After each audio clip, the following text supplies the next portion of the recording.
Odette Zoé Keun was a Dutch adventurer, journalist and writer who traveled extensively in the Caucasus and the early Soviet Union. Keun was the daughter of Gustave Henri Keun, at the time first dragoman and secretary of the Dutch consulate in the Ottoman Empire, and his second wife, Helene Lauro, who was of Italian, Greek ancestry. When her father died in 1902, the family was left in relatively impoverished state. She became rebellious and her mother sent her to a Ursuline boarding school in the Netherlands. After 3 years she had decided to become a nun and moved to a Dominican monastery in Tours. She resigned 2 years later and started to travel extensively. In 1920, she traveled on horseback through the newly and briefly independent country of Georgia. She read about this trip and her affair with a Georgian prince in her book Au Pays de l'Etoile d'Or. In late spring 1921, while staying with friends in Istanbul and 2 days before she would have traveled to Batum, she was arrested by the British military police,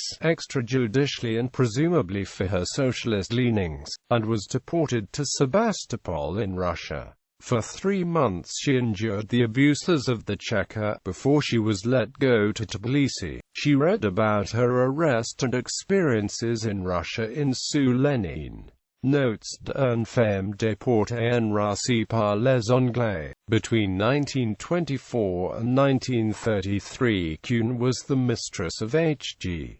Wells, with whom she lived in Le Perdu, a house they built together in Grasse, France. Wells, who was 22 years her elder, dedicated his longest book to her.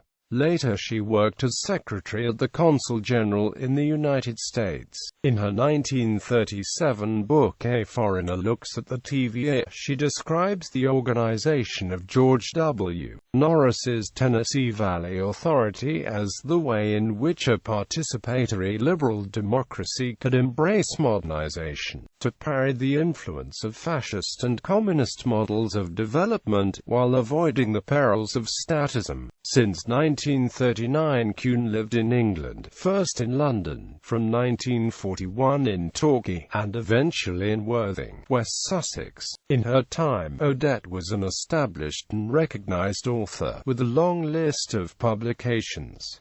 These include Les Maisons sur le Sable 1914, Mademoiselle des Nez de Constantinople 1917, Les Oasis dans les Montagnes 1920, Une femme moderne 1921, Sous Lénine, Notes d'une femme déportée en Russie par les Anglais 1922, My Adventures in Bolshevik Russia 1923, Au Pays de l'Etoile d'Or, In the Land of the Golden Fleece, Through Independent Menshevist Georgia 1924. The Man Who Never Understood, Prince Dariel, Le Prince Dariel 1927. La Capitulation 1929. Dans les inconnus sur les pierres égales 1930. A Foreigner Looks at the British Sudan. I Discover the English 1934.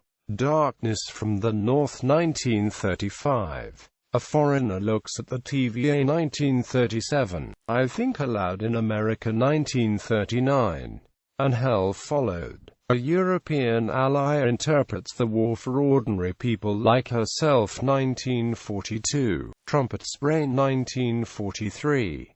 Continental Stakes, Marshes of Invasion, Valley of Conquest and Peninsula of Chaos 1944. Soliloquy on Some Matters of Interest to the Author 1960. A complete biography of Odette Keun was written by Monique Renges, and published in Georgia in 2004.